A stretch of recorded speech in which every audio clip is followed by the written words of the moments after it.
want to start by looking at the unfinished sentence on the board here. The Jews are a blank. Over the years, many different answers have, many different ways to complete that sentence have been offered.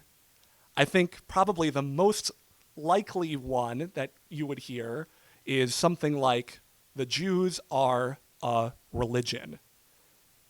I think in the American context, especially, that's one that you would often hear.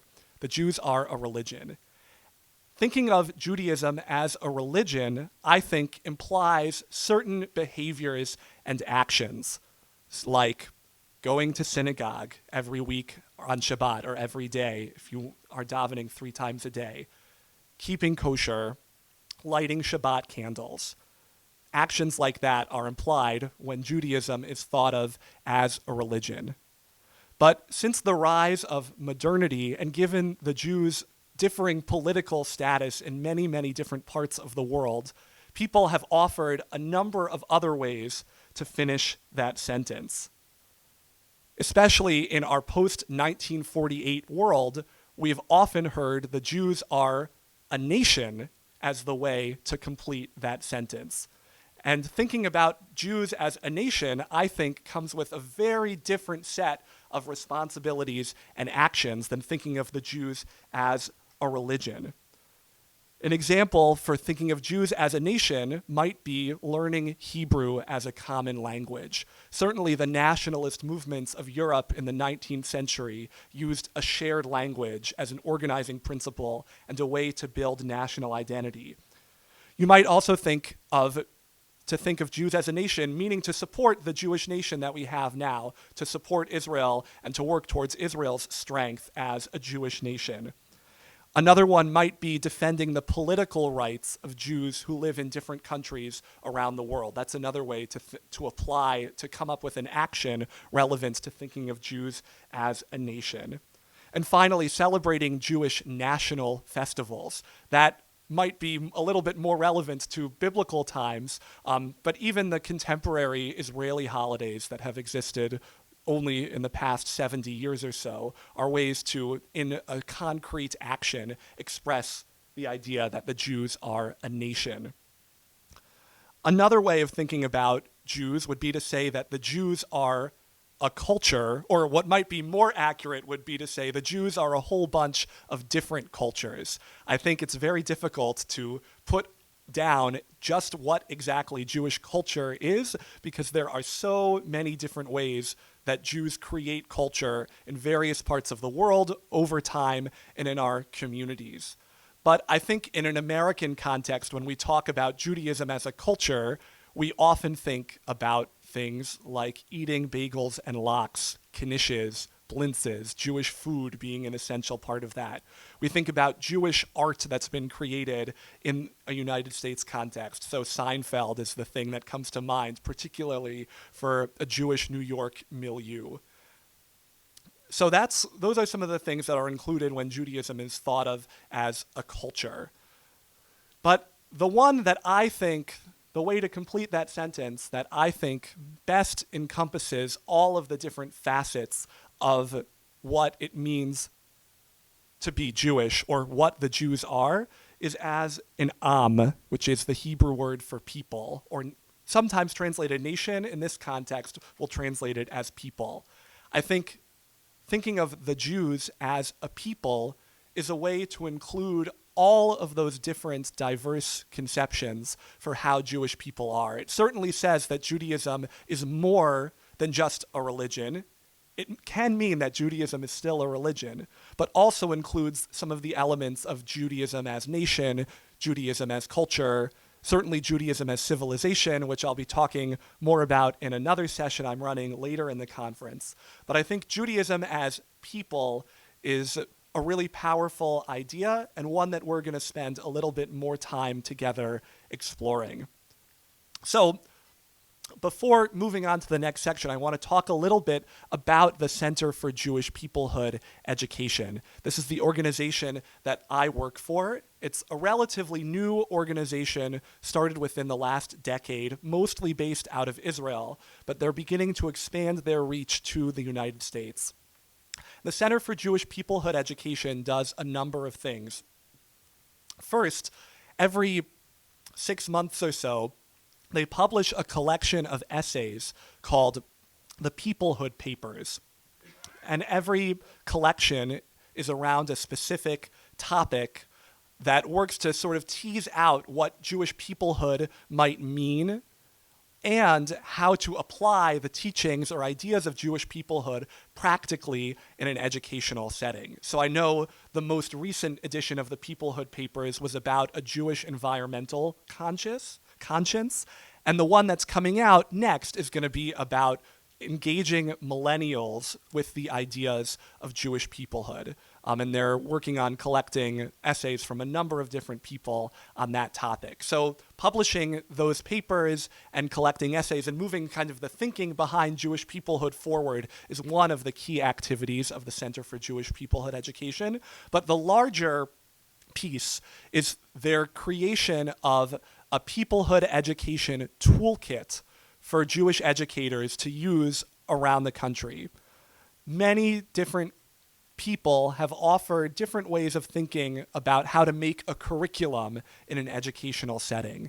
And I think one of the most common ways people think about curriculum is to make a content-driven curriculum. That's where you would organize what you're teaching around specific ideas, facts, experiences that you want your students to know. So common content-driven curricula in a Jewish school setting would likely be learning about the holidays, or learning about the different parshiot, or learning about the different eras in Jewish history. That would be a content-driven curriculum. One idea behind the Center for Jewish Peoplehood Education's toolkit is to encourage Jewish educators to think more thematically about curriculum, to choose an organizing theme or principle around which to teach content. And obviously, the Center for Jewish Peoplehood Education's organizing themes or principle is the idea of Jewish peoplehood.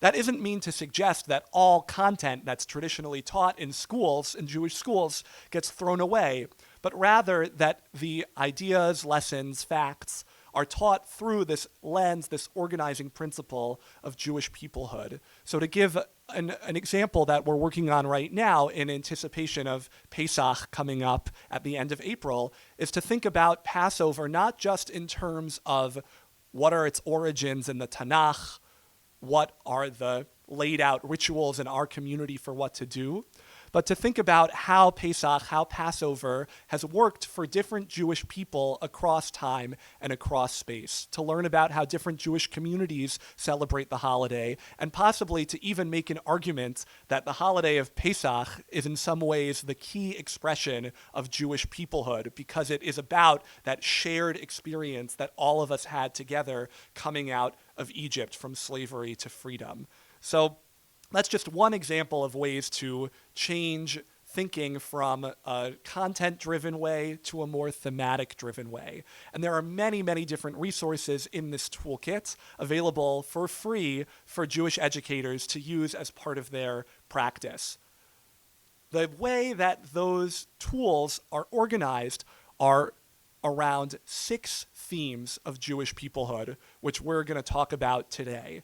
Now, before I introduced those themes through a series of wonderful Godcast videos that were created for the center. I just want to say that these are not the only 6 ideas embedded within this big idea of Jewish peoplehood. I'm sure us as a room, just in the time we have, could come up with many, many other themes that emanate from this idea of Jewish peoplehood.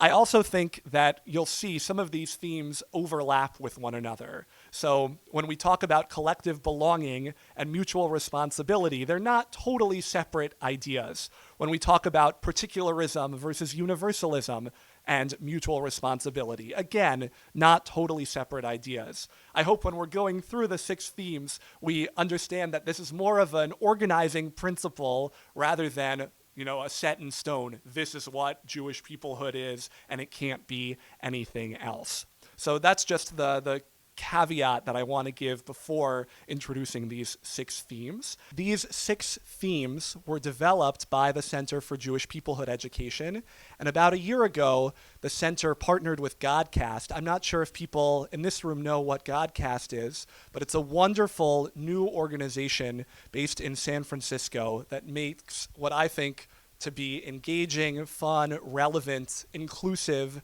videos about Jewish educational topics. They have a whole series around the Parshiot. Many of the videos relate to Jewish holidays, and now they have this series of 6 videos about Jewish peoplehood education and the themes of Jewish peoplehood, which we're very happy to have as a part of the center's toolkit. So we're going to watch each of the videos. They're about 2 to 3 minutes long each, and I'm going to talk about some of the ideas that are embedded in each video. One of the cool things about being Jewish is that you're always part of the big extended family that we call Am Yisrael, the Jewish people. And the Jewish people really are a family, a pretty big family, with uncles and cousins and distant relatives and others who joined the family to participate in the Jewish journey. Some of them you only see at funerals, and others you don't really talk to much at all.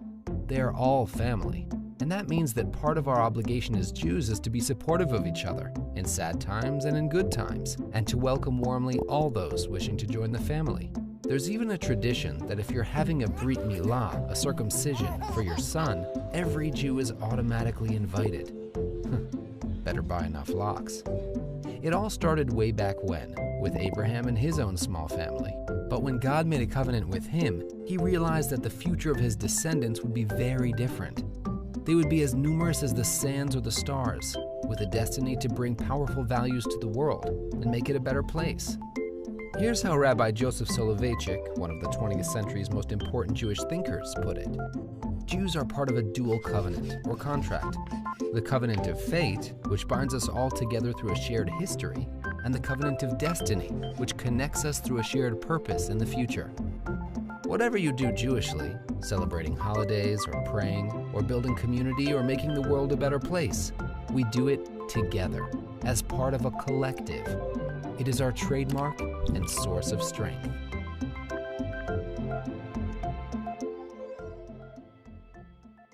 So I think this idea of mutual responsibility probably made sense a lot more to Jews who lived in pre-modern times, especially in Europe, where Jewish government and organizational life was literally in the hands of the leadership of the community. It wasn't a choice whether or not to be involved in Jewish community 300, 400 years ago. If you wanted things like in education or healthcare or any number of other important services, you were entirely reliant, for the most part, on the Jewish community in your town to provide those services to you.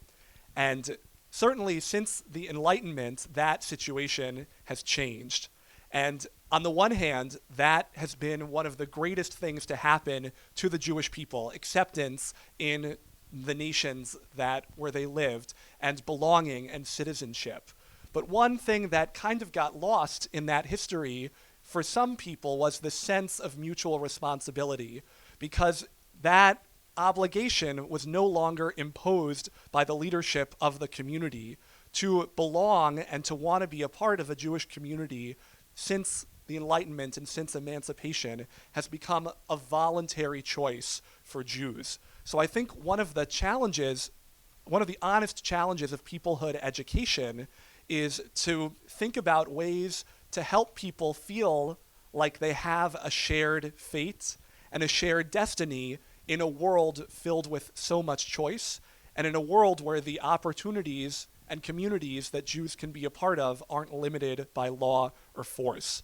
So we'll talk a little bit more about that when we get to the universalism versus particularism theme. But I just wanted to say that even though mutual responsibility is an idea that many of us here at Limmud New York probably feel a lot of affinity to, I think the circumstances of modern life can make that sometimes difficult to achieve or to have as a collective feeling. Yes, a question. Yeah, the question was, what age range are these videos geared to? And in feedback from different educators that we've shared these videos with, we've really heard a whole wide range. You would think some of the ideas in these, and quoting the great Jewish thinkers, that they're meant for more of an older audience. But the animation and the cartoon kind of make it more appropriate for a younger audience. And what we found is that really the videos work for a wide array of learners. I heard a great story from an educator whose daughter, who was in first grade, spent 20 minutes watching all 6 of these videos in a row, and apparently is not usually the most engaged, but was fixated on these videos. So it's worked for first graders, and I found in trainings with Jewish educators that they're also very engaged and interested in the videos. Perhaps for the older educators, more as jumping off points to think about how to apply some of the ideas in their practice, or to pull out more ideas from the very quick introductions that are in the videos. But they're designed to appeal to people of all ages, and I hope that's the effect that they have. Yeah, another question.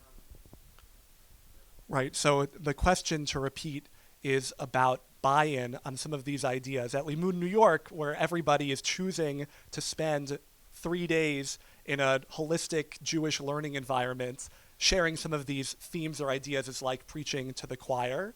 But for the people for whom these ideas aren't so appealing immediately, or who don't have the buy-in already, it's a little bit more, it could be more difficult to get them on board. And even in pre-modernity, there's this idea that we often romanticize what happened in the life of the shtetl, for example. So the idea of buy-in. One of the other things that the center tries to do is think of peoplehood pedagogies, or specific practices that educators can use to share some of these ideas. And that's an ongoing project. But just very quickly to address some of them, because it's not an official part of this presentation, but mifgash as a central educational practice in peoplehood education. And not just the mifgash that happens as a formal part of birthright, not just Americans meeting Israelis, but Jews of different walks of life having a meaningful,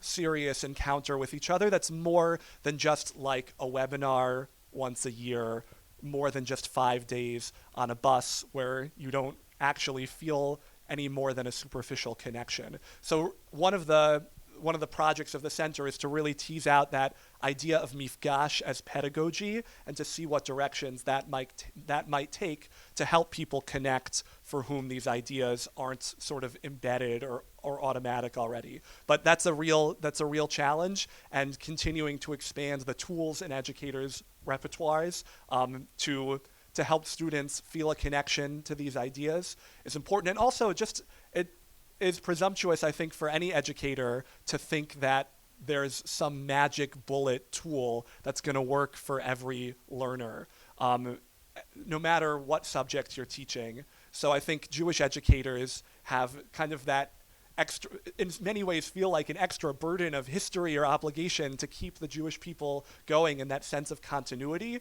which can make the stakes feel higher sometimes. But I think we also, as a class, have to go easier on ourselves and on our learners, who are experiencing the complicated, it's a cliche, but the complicated journey of life, and really be open to that taking any number of directions, some of which might make us feel uncomfortable, but might be right for those people. That doesn't, I mean, it's a really good question, because it's such a hard question that we always are coming back to, so I appreciate your asking it. The next theme that we're going to introduce is one that I think that's particularly relevant for our time together at Limmud, where there are Jews from so many different religious backgrounds and personal backgrounds and even national backgrounds, the idea of pluralism and diversity. The Jewish people of the 21st century is amazingly diverse. Now that there are no external factors defining how and what Jews look like, and we can all choose to be Jewish in whatever way we choose, it turns out that we are an extremely diverse group. Let's just think for a moment about all the ways in which Jews are different. There are Jews of all religious denominations. Some go to synagogue on Shabbat, others go to the beach. For some, keeping kosher means eating kosher meat. For others, it means eating humanely raised meat. And for others still, it means not eating meat at all. Then there are just lots of Jews who express their Jewish values differently. Some are fighting to end poverty. Some are fighting in the Israeli army. Some are committed to Jewish education. Others to expanding the borders of knowledge for all. And then there are Jews of all races and colors who draw their customs from cultures and ethnicities from all over the globe. They speak Hebrew and English, Amharic, Yiddish, and Russian, and there are always new people joining in to take part in the Jewish journey. But even though we may look different, speak different languages, and do different Jewish things, we respect and engage with each other as we are all part of one people. We are all connected by our shared history and our shared vision, and so every Jew can contribute his or her passions and energy to the whole Jewish people. And while we may not be uniform, we can still be united through our hearts and minds and the joint desire to make the world a better place. So I think this video is probably an idealistic idea of what engaging in Jewish pluralism and diversity looks like. There's a hope here that Jews of all kinds will be able to unite and get along. And I think we all know from experience and headlines, certainly over the last 20 years or so, that oftentimes that's not the case. So just as a caveat before any discussion, that this video I think is presenting more of an ideal vision than the practical reality that's on the ground in our Jewish world today. Yeah, Sharon. So there were two, in Sharon's comment, there were two questions. One was, when we at the center are sharing these videos with an audience, are we deliberate about the order that we choose to show the videos in, or is it arbitrary? So today, the order is deliberate to start with the ideas of collective belonging and mutual responsibility. But I think because this is a toolkit of available options to educators to use in individual communities, it would be up to the individual educator to decide in which order they'd like to show based on the different needs of the community. And the other point, I think, Sharon, that you were making is, even though the vision in the video is idealistic, one thing that it does offer to people watching it is, no matter who you are as a Jew, you're okay. Which is, I think, a point that, and that there are other Jews in the world just like you. And I think that, especially for us in the 21st century, when formerly marginalized groups of Jews are staking a claim for themselves as full participants in the Jewish community, that's a message that I really relate to, not only because I see it happening with Jews with disabilities demanding full inclusion into meaningful participation in Jewish life, but also Jews of color, LGBT Jews, Jews of all nationalities, and recognizing that, I think, is really important. On the other hand, though, pluralism is a real challenge to actually make happen in practice. And I think Limmud, what we're doing here, is a good case study to see both how a pluralistic community can be a great thing, but also what the limits of pluralism are. And that's something that I hope all of us pay attention to, not to criticize Limmud or say that it's automatically a bad thing, but to realize that even the most idealistic vision of pluralism has some limitations. Not everybody, with all of our diverse backgrounds, experiences, conceptions of what Judaism is and is not, are going to be equally happy at all times in a pluralistic setting. So it's an interesting challenge to think about how to maximize that satisfaction among the group as a whole. The next theme that we're going to talk about is another one that I, in my own educational practice, have found particularly challenging over the ages. Not over the ages. I have not been teaching for that long. Over the past 10 years, oh my gosh. It's all this like talk about shared fate and shared destiny that's making me feel this way. But this tension or kind of dialectic, let's say, to use a less inherently negative word, between the idea of universalism and particularism when thinking about the role of the Jewish people in the world.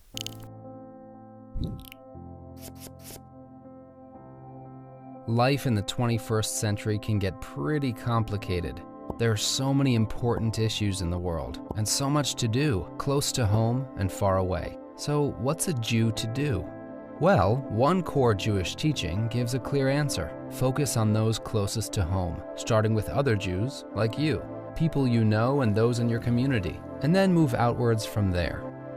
Great, except there's another core Jewish teaching that teaches exactly the opposite. Fix the whole world, it says. The obligation is to help everyone in need. Our charge is tikkun olam. How do we decide? 2,000 years ago, Rabbi Hillel captured this tension. Hillel said, "If I'm not for myself, who will be for me?" But he immediately followed that with, "But if I am only for myself, what am I?" So today, Jews seek to find their own balance between the particularistic interests of their communities and universal issues. Some focus on building strong and vibrant synagogues, schools, and Jewish communities for the future, and others turn outwards as activists for all kinds of important global causes. In the end, being part of the Jewish people today calls for a balanced approach, considering all the relevant issues and values and making thoughtful, just decisions. Our unique contribution is ultimately for the benefit of the whole world.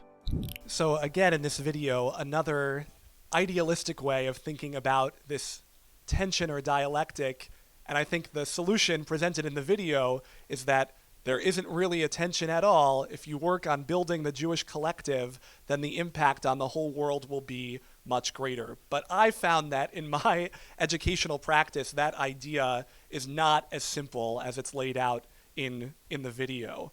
I think about the 7th grade curriculum that I taught at a synagogue in Brooklyn for a few years about the idea of mitzvah or commandments, and doing an exercise that I think is pretty common in Jewish educational settings, where students are given a list of different organizations and are told to sort of rank them in where they would give their money first.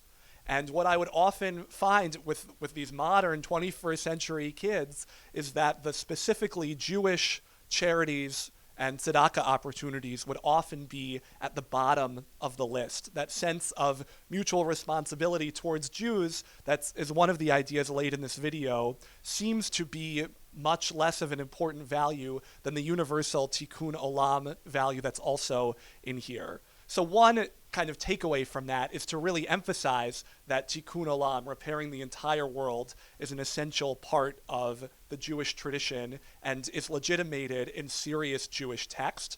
But at least for this video, I think that would probably be an unsatisfying answer. This idea that Jewish particularity in some ways is important to having a greater Jewish impact on the world as a whole. That's just one example of ways that this comes up in real lives of schools. And I think there are probably thousands of other examples of where, for an older generation, perhaps donating to Federation or to JNF wasn't automatic. It wasn't something that anybody had to think about for a second. I'm a Jew, and therefore these are my obligations to support my Jewish community. And I think, like the beginning of the video says, in the 21st century, when there's so much more choice and freedom and ability to navigate so many different worlds as a modern person, that's not automatic for people anymore. And it's not to say that the only cause of peoplehood education is to get people to start donating to Federation who otherwise wouldn't be donating. I think a better goal for this sort of education is to get people to put themselves in that dialectic, that conversation between universalism and particularism, and to, once in there, figure that out for themselves. Yeah, you have a question? Yeah. The comment is that there is a quote from Rabbi Hillel used in the video that is only partial. It doesn't capture the full quote.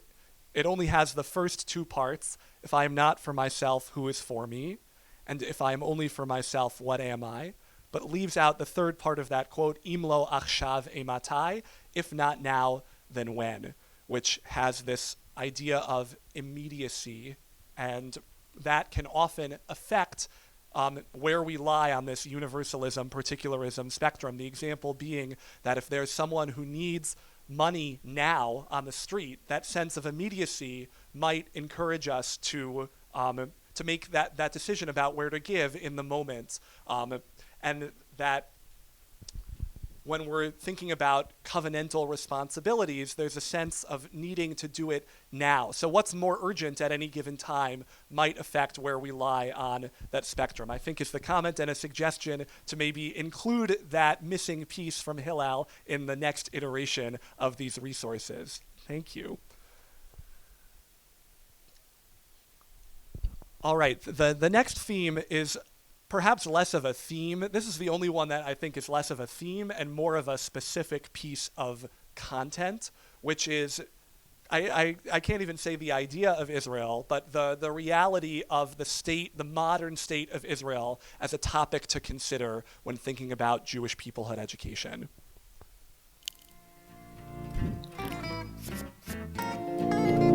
The Jewish people is a global people, spread out in communities all over the world. But no matter where Jews live, they have a special connection to one particular place, their homeland, Israel. What's that all about? Well, it starts thousands of years ago with the birth of the first Jews, Abraham and Sarah, who trekked across the Middle East to make their home in the land of Canaan, and whose descendants, the 12 sons of Jacob, also known as the children of Israel, settled in the land of Israel. Later, the Jewish people built their temples and tried their first hand at Jewish sovereignty, always in the land of Israel, with Jerusalem as the capital. And even through 2,000 years of exile in the diaspora, Jews all over the world remembered Israel, prayed towards Jerusalem, and yearned to come home. And after all that waiting, in modern times, the Jewish people reignited the vision to return to the Jewish homeland and created a joint venture, Israel, the Jewish state. Creating the State of Israel was the central project of Jews in the 20th century. Jews from all over the world united to fight for and rebuild the homeland of the Jews. Jews today, even if they don't live in Israel, hold virtual shares in the state. Every Jew has a role to play and a responsibility in shaping Israel's future. At times, you may feel like you want to donate, and at times, you may feel like you want to criticize. Most of all, it calls for seeing Israel as a product of a global Jewish partnership, in which both sides give and take, and learn from each other about what it means to create vibrant Jewish life, either as a majority in the sovereign state or as a minority amongst other peoples. And from this relationship comes a stronger Israel and a stronger Jewish people.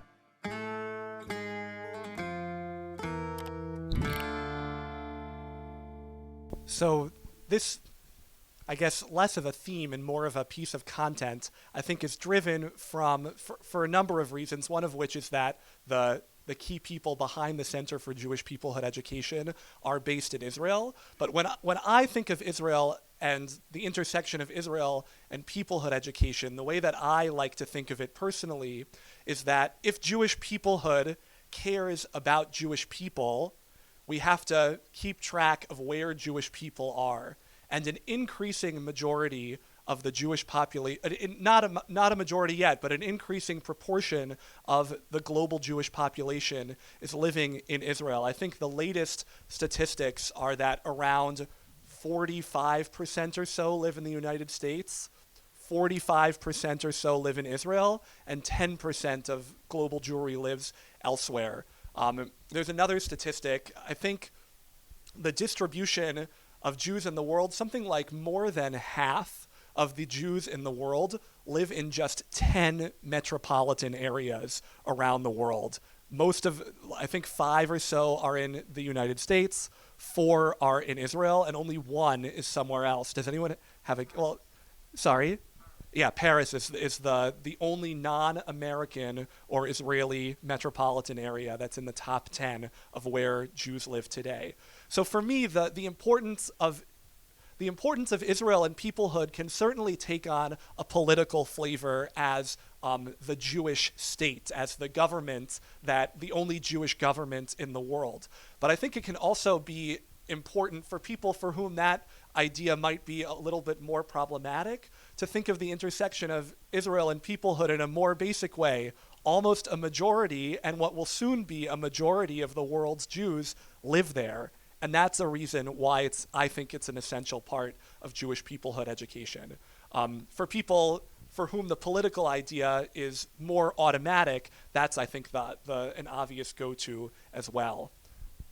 So the final theme that the Center for Jewish Peoplehood Education lays out is certainly not original. It was first developed by Mordechai Kaplan at the beginning of the 20th century based on older ideas, even stemming back to the Talmud and the Bible, but the idea of Judaism as a civilization.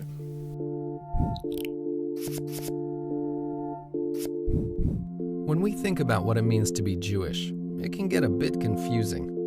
After all, what is Judaism exactly? It's a religion. Well, not just. It's a national identity. Well, not quite. It's an ethnicity. Well, not exactly. Judaism is all of these things, and more. In fact, Judaism is a rich and multifaceted civilization made up of rituals, customs and culture, languages, values, texts, connection to a homeland, institutions to strengthen community, and more. It's an all-encompassing system that is much broader than just a religion. In order to engage its young with Jewish civilization, each Jewish community must be structured accordingly. From families to schools, and synagogues to youth groups, young Jews learn the stories, texts, customs, and values that frame Jewish civilization. They are exposed to an ancient civilization shared by Jews throughout the world. This is why Jews in Buenos Aires, Los Angeles, Paris, Tel Aviv, Budapest, and Melbourne have so much in common and can connect with each other through their shared history, customs, beliefs, and vision. But Judaism is not a static or uniform civilization. On a local level, each community generates its own unique flavor of Jewish identity, influenced by its local context. This can be expressed in rituals, food, literature, and even a unique perspective on Jewish life. Many times, those local expressions end up enriching the collective global civilization. This makes Jewish civilization both global and local. The dynamic relations between the global and local expressions make it vibrant, diverse, colorful, and ever-growing. This is why the contribution of every Jew in every community everywhere is important for Jewish civilization as a whole to continue to flourish. So when I was first introduced to the Kaplanian idea of Judaism as civilization, I found it very appealing to me for my own conception of what Jews are. And the thing that I like most of it, which was expressed in this idea, is that the Jewish civilization is never static. It would be impossible, even though many have tried, to capture what Judaism is, even at any particular time, in a book, a tweet, in our 21st century context. To say what Judaism is definitively, I think, is a very difficult question. And I like the civilization metaphor because it allows for so many diverse expressions and experiences. I think when we talk about Jewish civilization, there are two dialectics or tensions that are involved. The first is between what the actual behavior of Jews is versus prescribed notions from someone on high about what it is that Jews ought to be doing. Sort of like an ideal vision of what a Jewish civilization would look like versus what Jews on the ground are actually doing. I think you sometimes hear that in critiques of the Pew study that came out 2.5 years ago that measured certain Jewish behaviors and gave the impression that in order to be Jewish, you had to do those certain behaviors. I think the question underlying the Pew study and similar studies was, how Jewish are you? Where someone had a predetermined definition for what being Jewish was. But I think another way to look at Jewish behavior is not to ask, how Jewish are you? But rather to ask, how are you Jewish? How are you as a Jewish person experiencing the world and making meaning out of your Judaism? So I think that tension between the individual experience and choices and lived reality on the ground versus some sort of vision of what Judaism should be is at play. Another, which is talked about in the video, is the dialectic between building Jewish. When we think about the word civilization, we often think of something really, really big, something that spans centuries or different sorts of lands. That's huge. But I think it's important to remember that the act of building a civilization can only happen on the local level. The institutions, the mores, the folkways, the languages, the literature that help contribute to a whole civilization start small. And I think living somewhere between that local and global is an exciting challenge, an exciting place for students of all ages of Judaism to be thinking about. How do I place myself in that space between the local, what am I doing here, and the global, what's happening with other Jews all over the world? So these are the 6 themes of Jewish peoplehood that the center has identified. And like I said, the way that the toolkit for educators is organized is that there are a number of educational tools, lesson plans, text studies, media, and other activities available for educators to incorporate some of these themes in their teaching. And we really hope that people will, use what's already available, but perhaps more importantly, think about how they can create their own tools that will work for their local communities, for thinking about Jewish peoplehood education, recognizing that people are coming to this conversation from very different places. Some for whom these ideas are nothing new, that they've lived with their entire lives, and for others who may not have this idea or even buy into these ideas of collective belonging or mutual responsibility. Before we close, we have about 10 minutes left. I do want to take a closer look at the Soloveitchik text that was a handout for all of you. I know this is being videotaped, and as an educator, I'm aware of engaging pedagogy, but I think this might just have to get read aloud. But I hope that experience of hearing Soloveitchik's words will still be meaningful and give us a better sense of what he meant by Jews having a covenant of fate as well as a covenant of destiny. So this is from Kol Dodi Dofek, a speech by Rabbi Soloveitchik. Covenant of fate. We have stated that it is the consciousness of the fate imposed upon the people against their will and of their terrible isolation that is the source of the people's unity, of their togetherness. It is precisely this consciousness as the source of the people's togetherness that gives rise to the attribute of chesed, loving kindness, which summons and stirs the community of fate to achieve a positive mode of togetherness through ongoing joint participation in its own historical circumstances, in its suffering, conscience, and acts of mutual aid. The lonely Jew finds consolation in breaking down the existential barriers of egoism and alienation, joining himself to his fellow, and actively connecting himself with the community. The oppressive sense of fate undergoes a positive transformation when individual personal existences blend together to form a new unit, a people. The obligation to love one another stems from the consciousness of this people of fate, this lonely people that inquires into the meaning of its own uniqueness.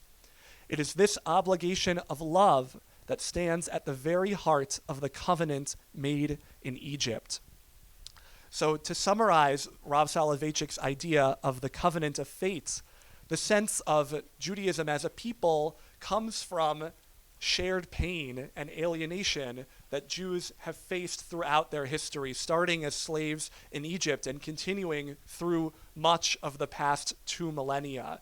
And this idea that a peoplehood consciousness coming out of that creates a sense of chesed or loving kindness, comes out of turning this individual alienation into mutual support with one another.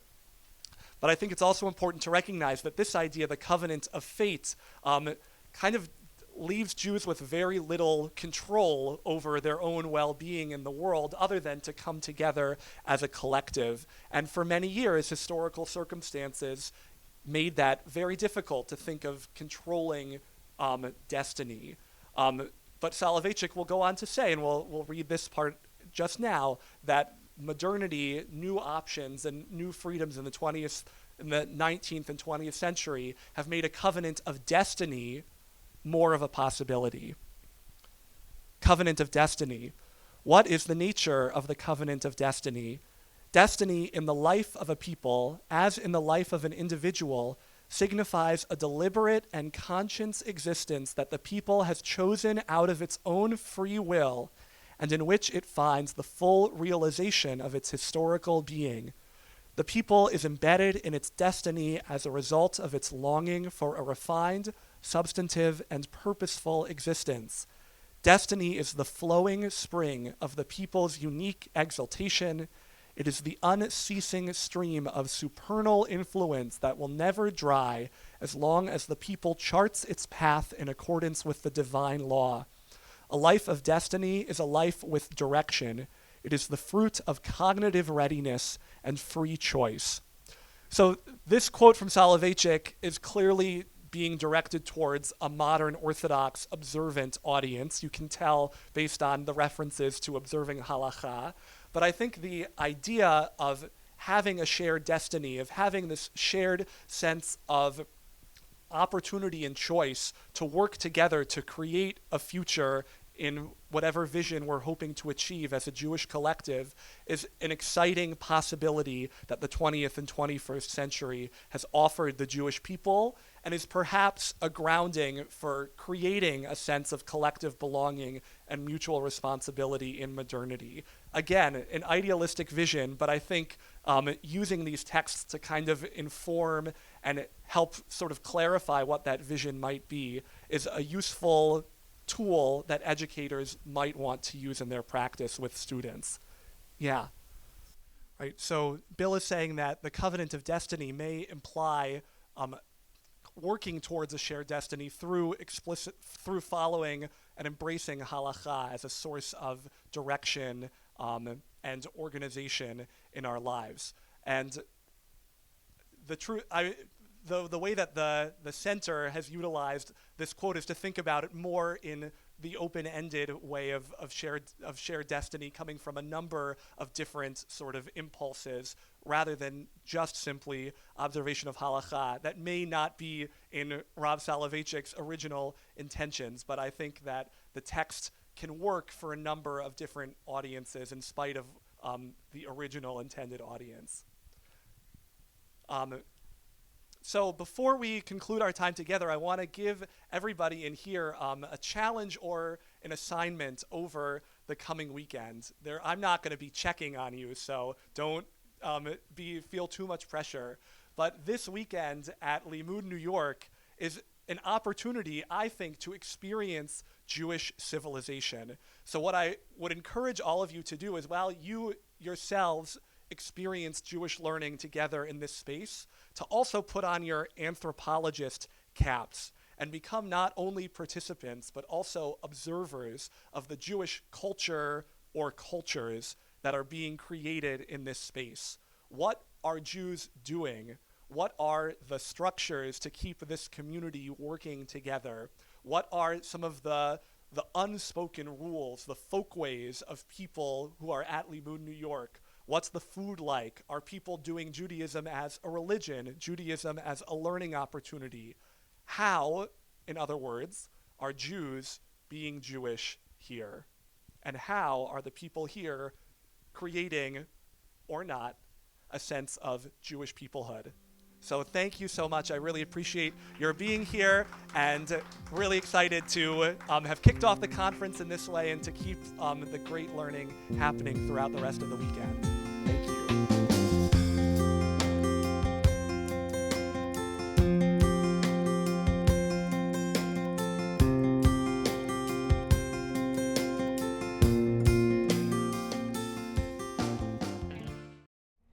would be pleased to send a complimentary DVD of this program to anyone who wishes to support JBS, the Jewish Broadcasting Service, with a tax-deductible gift of $36, double chai or more, to the nonprofit organization Jewish Education in Media. Simply visit the JBS homepage and click on the Donate button to make a donation by PayPal or your credit card. And please indicate the program for which you would like a DVD. Or you can send your tax-deductible check made out to Jim, Post Office Box 180, Riverdale Station, Bronx, New York 10471. And again, please remember to indicate which program you would like to receive with our compliments.